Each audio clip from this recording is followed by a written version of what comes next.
I just finished watching the 2024 product roadmap for Universus, and I have some quick thoughts that I'd like to share.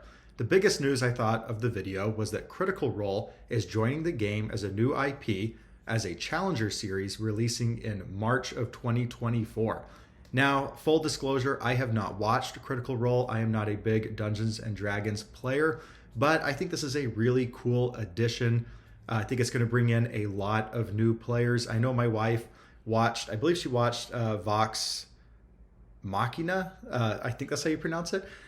She watched that series. I know she did, and that my brother enjoyed Critical Role for a long time, and he's more into Dungeons and Dragons than I am. So I think this is a cool IP. I'm probably going to go back and watch Critical Role, at least these two series, just to get ready for the release in the card game. Very excited about that. The second biggest news that I thought we received was My Hero Academia Girl Power.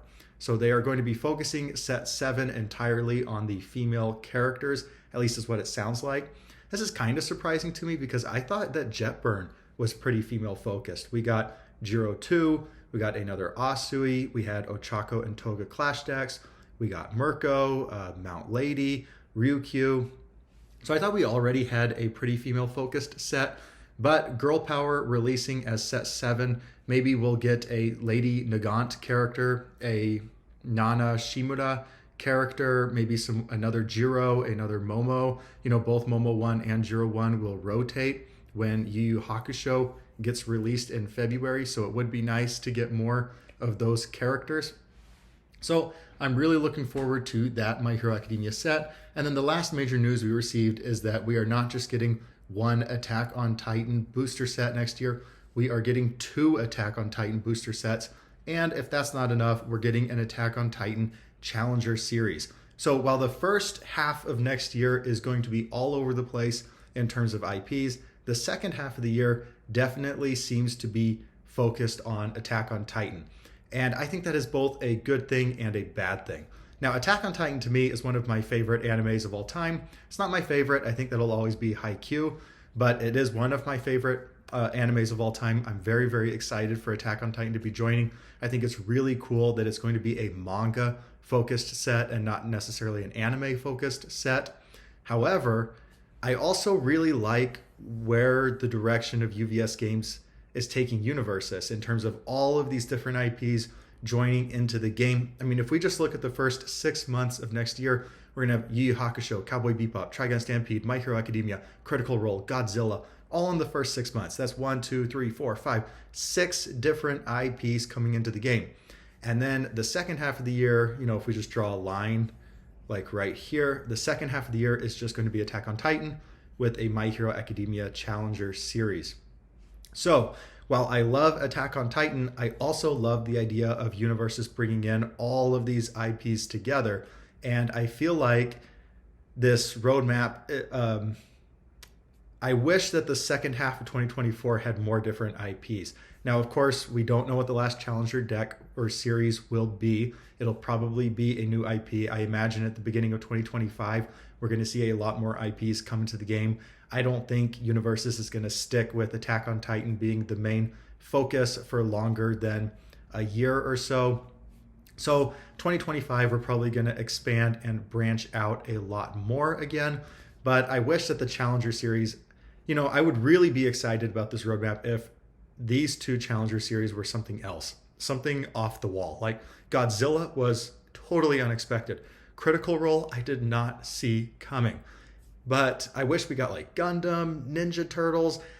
I don't know, just something that was really, really surprising, because I feel like the whole point of the Challenger series was to bring in players for that IP, and then they play, they enjoy it, and then they start to, you know, buy into Standard and start to actually play in Standard events and buy into the game as a whole. But it's just a nice onboarding. Like a lot of Critical Role fans might buy these, play them into each other, enjoy them, and then buy into the game more as a whole. So I'm not a big fan of the Challenger series having sets that go alongside the booster sets. I always want Challengers and boosters to be quite separate, because boosters already get Clash decks. We already get the benefit of having a beginner focused Clash deck for players to come in and learn I'd like the Challenger to be something else. So overall, 90%, I'm very, very pleased with where we're at. I'm a little worried with how Attack on Titan focused the second half of 2024 is. That's not a huge worry to me though, because I am an Attack on Titan fan.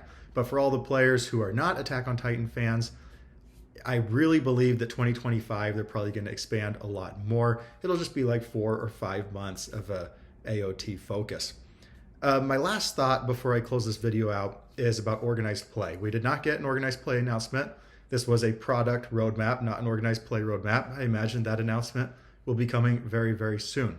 However, my one worry with organized play is that I want there to be a very high clip of events this next year. We're getting a ton of product. This is more product than was released in 2023 and 2022.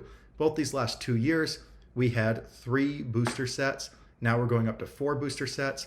We didn't have Challenger Series in the past. Now they're introducing it, and they're bringing in 8 different Challenger Series along the way. And so this is going to be a lot of product, and I do think we're going to need a high clip of organized play events to go alongside the product. For example, Yu Yu Hakusho releases late February, and then Critical Role comes out the very next month in March. I hope we have a good number of standard competitive events so that we can experience how Yu Yu Hakusho shifted the metagame before Critical Role comes in and further shifts the metagame. Then we get this like 2-month break until My Hero Academia Girl Power releases, and then just a 1-month break until Godzilla. So we're getting a lot of product released very, very quickly. I hope that organized play is also going to be very, very active with a lot of events. Both of the last 2 years, we've seen some dead zones of organized play during the years, like during the holiday season, for example. Right now, UVS Games did give us 2 major webcam events. Tam and I have combined for a major webcam event taking place this next weekend, Winter Clash, or this very Saturday, actually. Go ahead and sign up. First place is going to get a case of Jetburn and hundreds of dollars, and a custom holiday playmat is going to be incredible. Go sign up for that. However, we are in kind of a dead zone of events. So we were given the webcam events and Tam and I's webcam event, but it could be a lot more. And I'm hoping we don't have any dead zones of organized play, because it certainly seems like the momentum is going to be constant throughout the year. It seems like we're going to be getting some sort of product almost every single month of 2024. And that's really exciting. I just want organized play to be really exciting alongside it. So that is my hope for organized play coming soon. All in all, this product roadmap, what would I grade it? I would say an 8 out of 10. You know, like Critical Role is a massive get. 2 sets of Attack on Titan is exciting to me. We got a little bit left to be desired on the second half Challenger Series, but I can live with that. I'm going to give this a solid 8 out of 10. What do you think? What are you most excited for in 2024? Let me know. And what are you hoping that they make this last Challenger Series?